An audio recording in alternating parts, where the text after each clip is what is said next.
Buenas tardes, daros la bienvenida a todos y a todas a la sala Adolfo Suárez del edificio CIMA, y además tenemos la suerte de retomar la actividad cultural esta semana en este edificio, una actividad que siempre, bueno, pues ha estado voluminosa en este edificio, pero por desgracia hemos estado 3 meses teniéndola que hacer vía online, ¿no? Entonces, pues a su vez, ya que presentamos la obra de Carmelo, Cuidar y Sufrir, pues aprovechamos para iniciar la actividad cultural en este edificio que tanto ha promovido la cultura siempre y que creo que es una herramienta principal en el pueblo de Abarán para promover la cultura.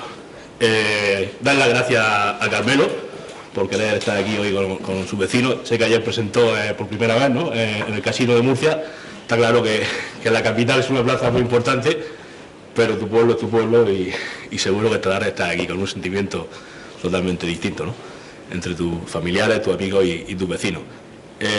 Yo voy a ser muy breve. Quiero que, decidimos hacer que hiciera la presentación nuestro alcalde de Abarán, Jesús Gómez Montiel, porque además la ocasión así lo requiere. Solo quiero, comentar un par de cosillas, un pequeño comentario, si me permite, Carmelo, fuera de la presentación.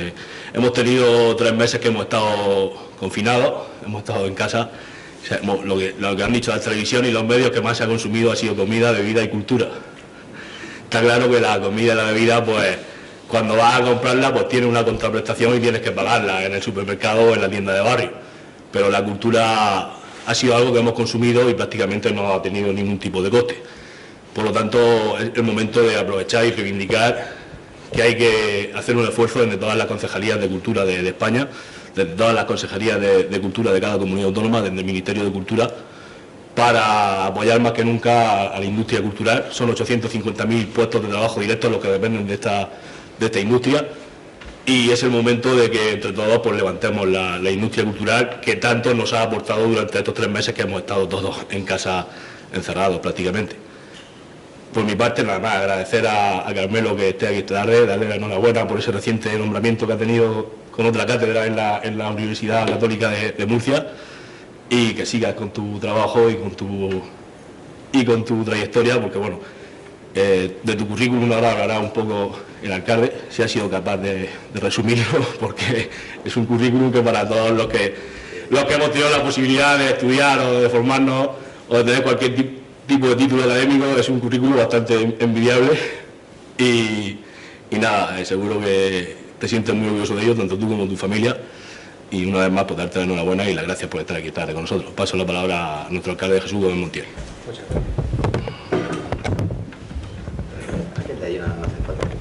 Buenas tardes, gracias Felipe. Como decía Felipe, se retoma la actividad cultural en esta vuelta a la normalidad después de 100 días en los que hemos estado en casa con mucha incertidumbre, sin saber qué iba a pasar del pueblo de Abarán, de la región de Murcia y de nuestro país. Recuperamos poco a poco la normalidad y, por lo tanto, dentro de un pueblo como es el nuestro, que abraza a la cultura, recuperamos también la actividad cultural. Hoy estamos acompañando a uno de nuestros paisanos más conocidos, digamos realmente sería una personalidad en Abarán. Hay que decir que el currículo que nos facilitó, si empezamos a leerlo, se nos hacen las 12 de la noche y seguimos leyendo aspectos curriculares de Carmelo Gómez Martínez. Yo me voy a ceñir al que nos facilita en el libro y que voy a leerlo de manera textual.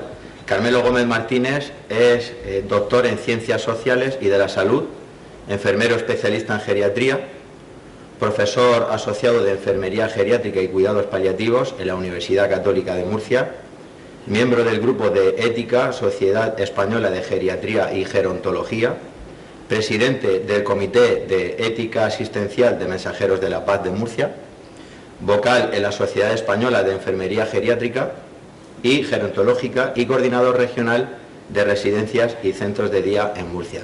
Yo creo que un currículo como este se merece un aplauso y un reconocimiento de todas las personas.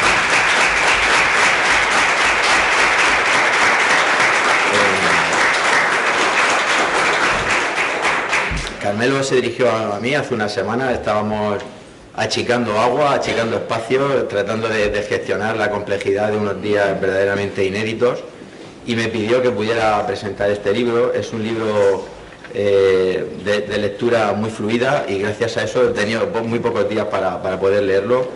Debo confesar que lo he tenido en mis manos esta misma semana, pero he tenido la oportunidad de poder leerlo con mucho cariño, porque tiene una lectura muy fluida.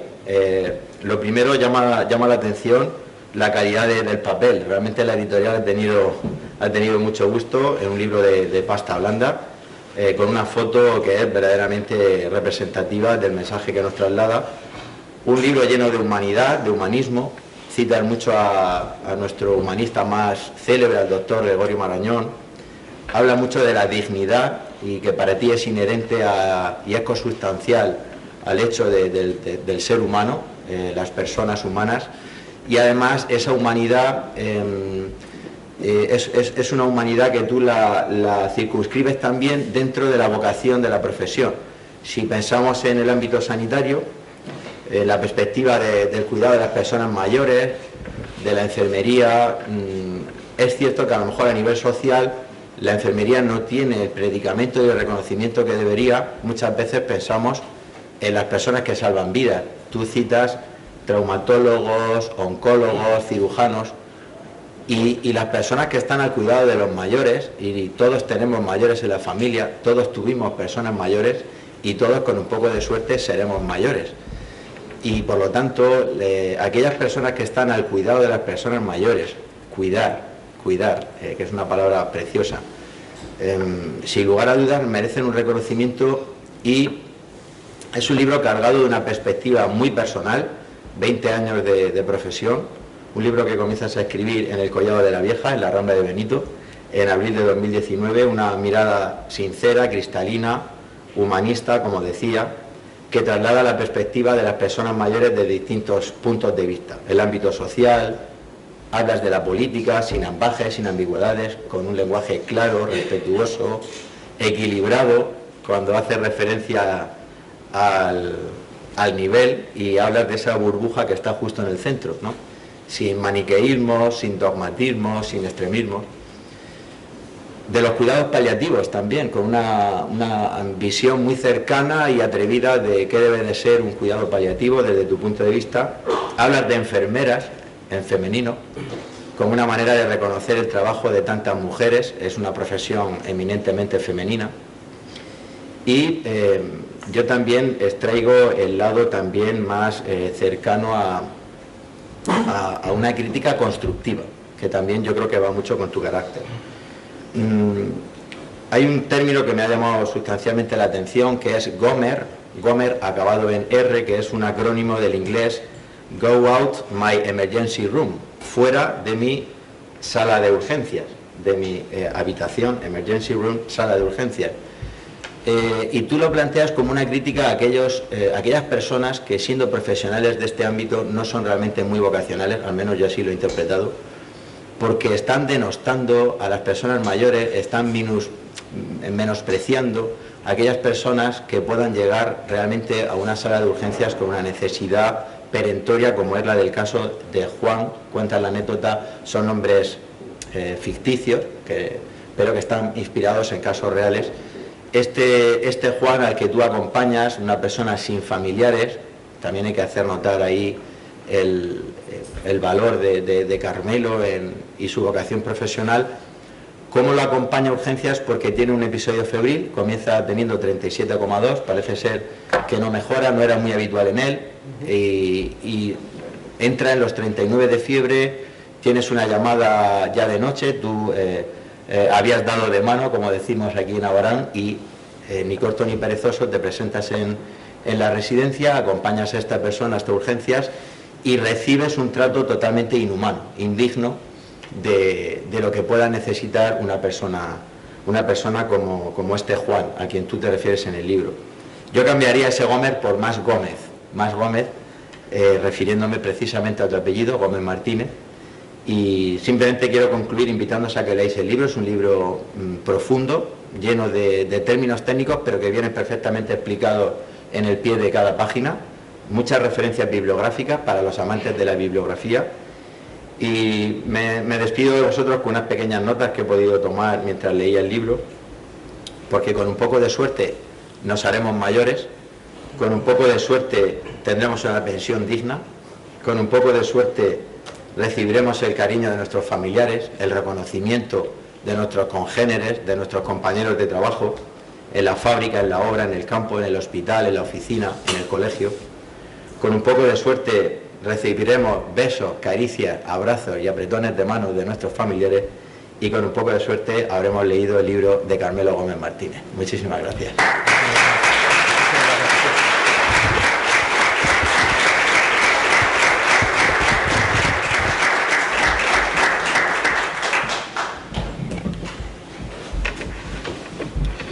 Muy bien, pues muchísimas gracias a todas y a todos, en especial en este momento, ahora mismo, a tanto Felipe como a Jesús, porque, bueno, ¿quién iba a decir a nosotros, Felipe, cuando estábamos en la furgoneta de Pablo Fonda, allí en Pamplona, que íbamos a estar esta tarde aquí, hablando de un libro, ¿no? O allí en el sótano, ¿no? ¿Quién nos lo iba a contar a nosotros? Parecemos así un poco formales, pero eso no es verdad. Hemos sido todos jóvenes y hay cosas que mejor ni contarlo. Muchísimas gracias a todas las personas que estáis aquí, porque hay muchos amigos, es cierto, familia, y eso siempre te llena de mucha alegría, porque yo siempre lo he dicho,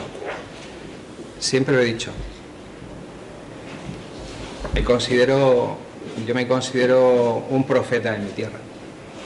Hay gente que tiene la mala suerte de decir que no es considerada en su tierra, y a mí mi tierra siempre me ha tratado muy bien. Siempre me habéis tratado muy bien, y antes de decir cualquier cosa, lo único que puedo es daros las gracias por eso. Siempre me habéis hecho sentir muy bien delante de todos vosotros.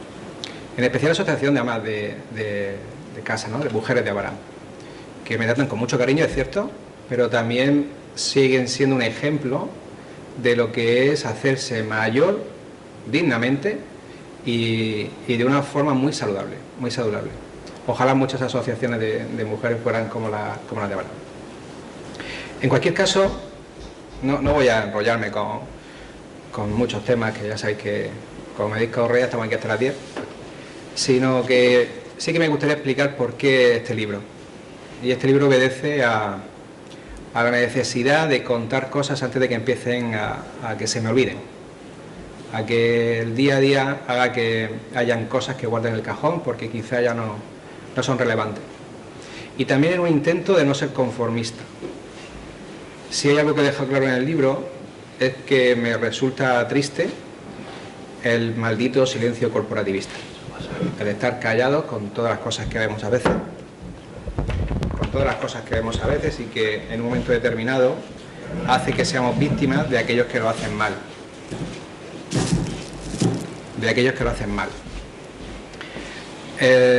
La situación que nos ha tocado vivir ahora mismo, de hace 4 meses para acá, desgraciadamente ha puesto de moda el libro.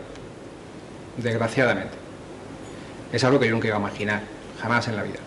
Es un libro que nació un poco como un hobby para ocupar mi rato de reflexión y mis ratos de deliberación después de estar con alumnos, ¿no? Como hay algunos aquí en la sala, que te hacen preguntas muy interesantes y que a veces hay profesores que no son capaces de cogerle el interés que tienen. Desgraciadamente hemos vivido una época muy mala y no hemos dejado de vivirla, ¿eh? La gente cree que porque se haya acabado el estado de alarma, el virus se ha ido con el decreto de final del estado de alarma, y ahí está el virus para recordarnos que somos personas mortales, que no lo tenemos todo ya garantizado y que al final del todo, en el confinamiento, lo que nos teníamos era los unos a los otros, por muchas comodidades, por muchos pisos en la playa, por muchas casas en el campo. Y eso creo que tiene una perspectiva humanista, siempre es humanista. Por eso quizá el libro, desgraciadamente, yo digo desgraciadamente porque ha tenido que pasar la pandemia, ¿no? Hace alusión al por qué los que nos dedicamos a esto, nos dedicamos a eso, y no a otra cosa. Y yo lo reconozco. Nadie sabe cuando se mete a hacer una profesión que tiene que ver con el cuidado de las personas, hasta qué punto es capaz de dar a las otras personas. Y no me hablo de la parte sanitaria, hablo de trabajadores sociales, hablo de profesores, de maestros. Todo aquel que está con otra persona, todos los días tiene que luchar contra sí mismo Y así mismo tiene que ir formándose así, como persona. Hay una frase que ayer dijo la decana de la facultad en la presentación, que escribí en el libro, y que no la escribí porque sí. Dije, no existen las buenas enfermeras. Lo que hay son enfermeras que aspiran a ser buenas personas. Y eso siempre es extrapolable a cualquier profesión que se dedique a cuidar de otras personas. El libro, como digo, tiene un fuerte componente ético, porque cuando hablamos de personas y relaciones hablamos de ética, no solamente profesional, sino ética de vida, de cómo es cada uno y cómo cada uno piensa las cosas. No es un libro que pretenda dar lecciones de moral a nadie, de verdad, no es el propósito ni lo pretendo. Yo no soy nadie para dar lecciones a nadie de nada, jamás. Pero sí es un libro quizá que lo que hace es servir de espejo para de vez en cuando volver la mirada atrás y decir, jolín, cuando hice eso, ay, ¿hasta qué punto lo hice bien o no lo hice bien? Porque para todo es muy fácil hablar del de al lado. Para todo es muy fácil decir que es que es de la otra planta o es que en aquel sitio. Para nosotros como seres humanos nos cuesta mucho trabajo hacer autocrítica. Y el libro es una autocrítica.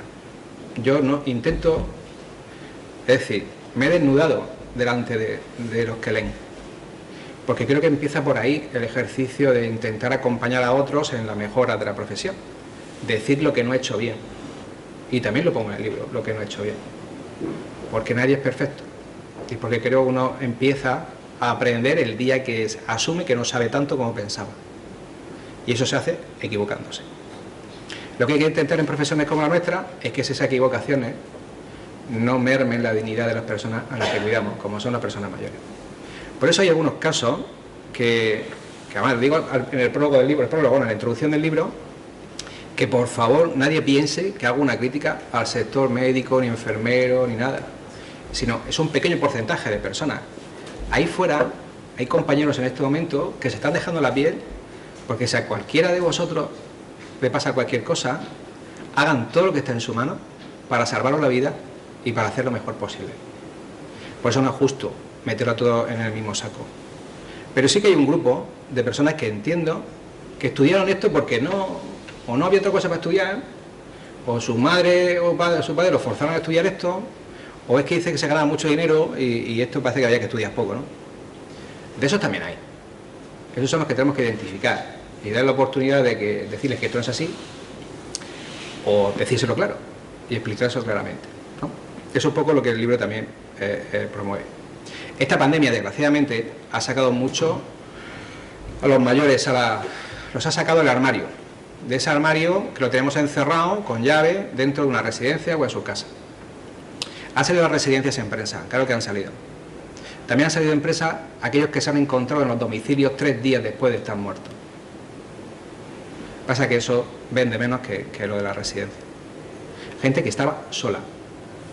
Desgraciadamente los muertos, los cadáveres, nos han sacado nuestras vergüenzas.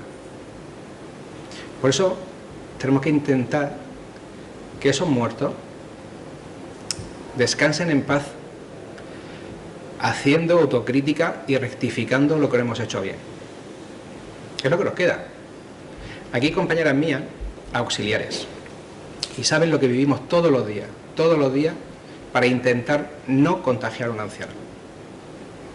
La máscara, la pantalla, el lavado de manos, todas tienen lavado de manos y la nivea al lado, agrietadas ya de tanto lavado de manos. El susto de estornudar sin darte cuenta, el susto de toser para el lado. Todas sabemos lo que pasaría si un anciano se contagia, y es que morirían en cascada. Sí, que es porque somos vulnerables, todo lo que nosotros queramos. Pero ha sido una época muy complicada, donde ha sacado realmente lo mejor y lo peor de las personas. Ha habido personas mayores a las que se les ha discriminado precisamente por ser mayores. Hay comunidades autónomas donde dijeron claramente que personas mayores de 80 años no se les iba a atender. Y eso nos tiene que dar vergüenza como sociedad. Que uno venda programas de envejecimiento saludable para cuando llegas a ser envejecido saludablemente te digan que ya no te pueden atender en un hospital si pasa una cosa gorda como lo que ha pasado, sinceramente a mí me da miedo. entiendo que muchos mayores después de esto te digan, ¿para qué quiero yo llegar a 80 años? A los que cuidamos de personas, a los que trabajamos con ancianos desde hace muchísimos años, nos ha supuesto un cisma. Nos han criticado muchísimo. Que si en las residencias tenemos ancianos de una manera, que si la tenemos de otra. Un día te aplaudían, otro día salían diciendo que iban a montar expedientes, otro día más te aplaudían. Bueno, creo que al final todo tiene su sentido. Uno va aprendiendo con los años que al final creo que todo tiene su propósito. Y al final creo que uno de los propósitos que se han cumplido es que la gente de verdad ponga la atención en las personas que viven en residencia o en las personas que están solas, las personas mayores que están solas. Y eso no es cuestión de que lo aprendan los sanitarios. Los sanitarios al final vamos a la técnica. Eso tiene que aprender una sociedad, que para ser sociedad del bienestar no debe dejar a nadie atrás. Los primeros que hay que dejar atrás son a los más vulnerables, a niños, a mujeres, víctimas de violencia. No se puede dejar atrás a inmigrantes, no se puede dejar atrás a ancianos, porque son los que más padecen y son los que más sufren. ¿Con qué doble moral podemos decir que somos sociedad del bienestar cuando en momentos donde más falta le hacemos a esas personas vulnerables les prohibimos entrar a un hospital?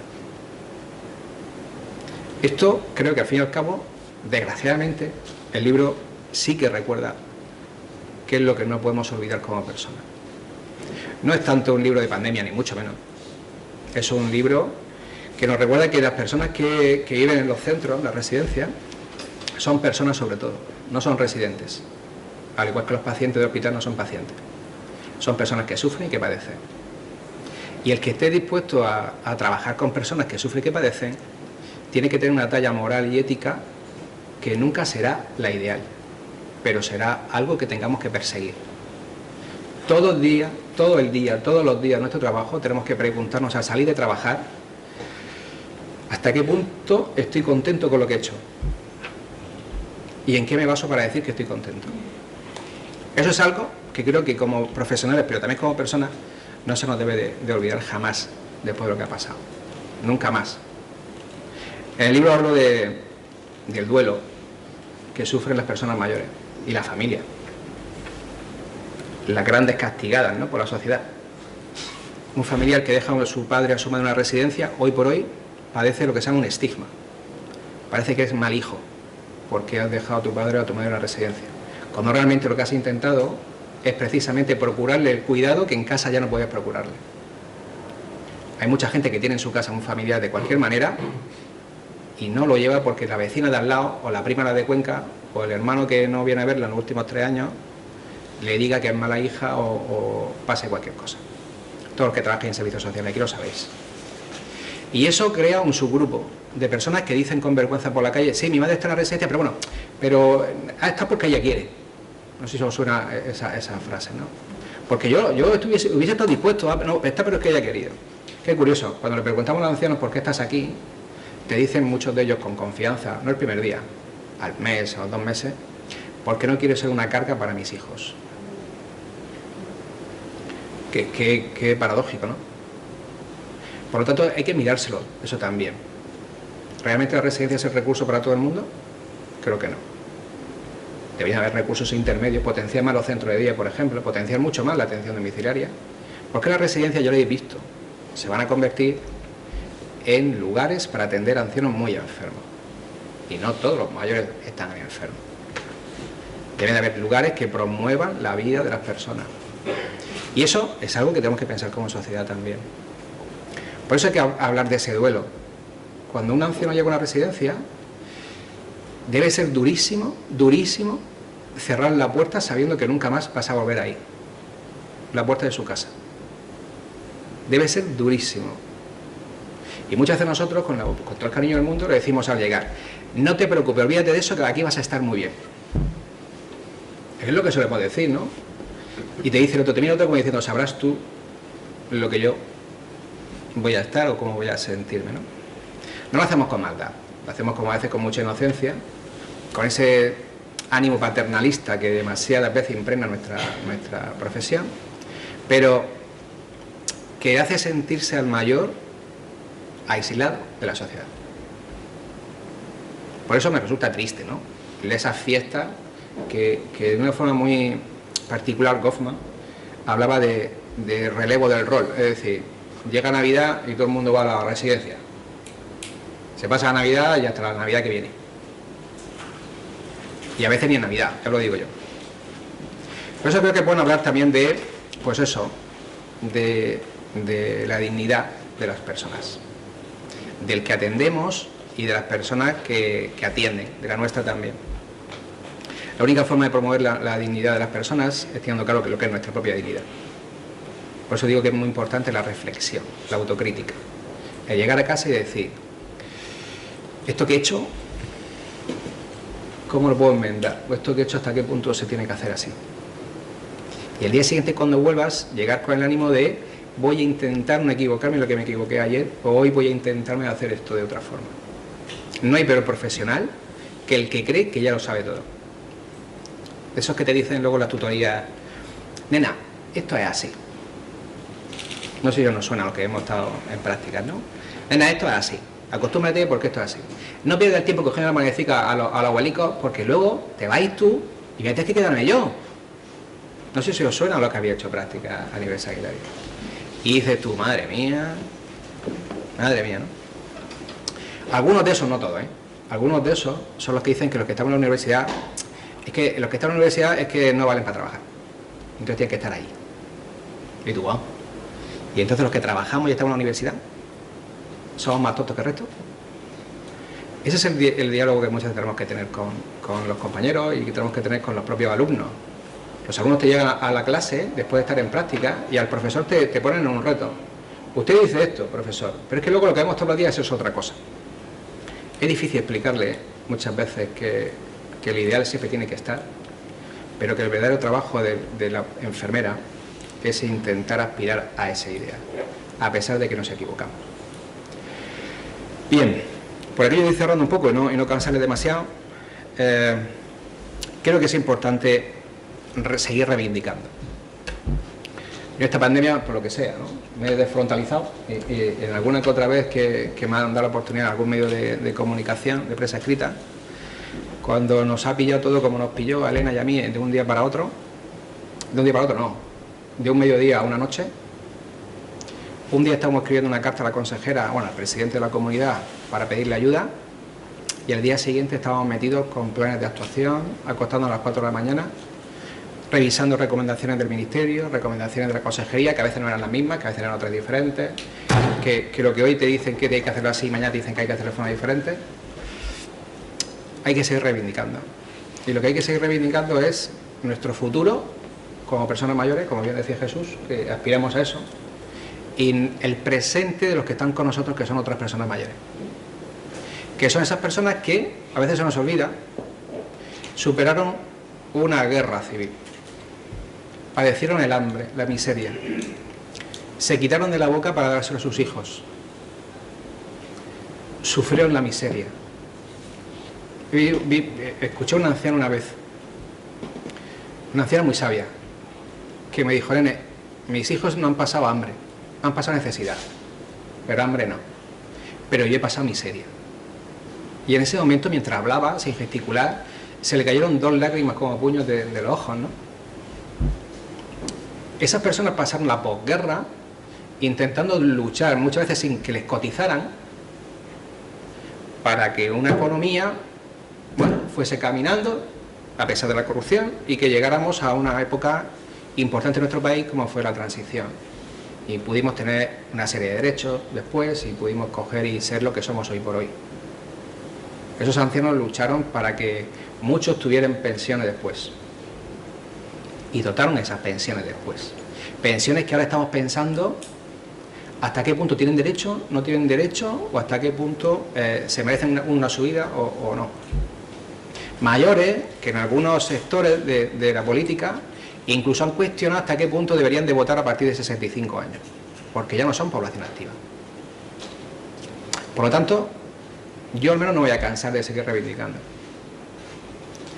Creo que se lo merecen, porque creo que somos lo que somos, porque otros más importantes que nosotros, que son nuestros mayores, sentaron las bases de la sociedad del bienestar que nosotros decimos y presumimos que como si fuese nuestra ahora. Ojalá el libro sirva un poco como reflexión, simplemente como reflexión, dejando como última frase, como último mensaje de verdad, que no pretende aleccionar ni pretende dar lecciones de vida a nadie, sino simplemente contar mi experiencia como persona y como enfermera, no como enfermera, como enfermera. Daros las gracias, de verdad. Sabéis que yo siempre he dicho, cuando necesitéis cualquier cosa mía, como nos cruzamos por el pueblo, si no por una cosa para la otra, ahí estoy. Y si no, ya sabéis que siempre conocéis a alguien que tiene mi teléfono. No sé cómo pasa eso, pero siempre tiene alguien que conoce mi teléfono. Y yo encantado. Cualquier cosa que necesitéis mío, como enfermera, pero como Carmelo, estoy a vuestra entera disposición. Muchísimas gracias, de verdad.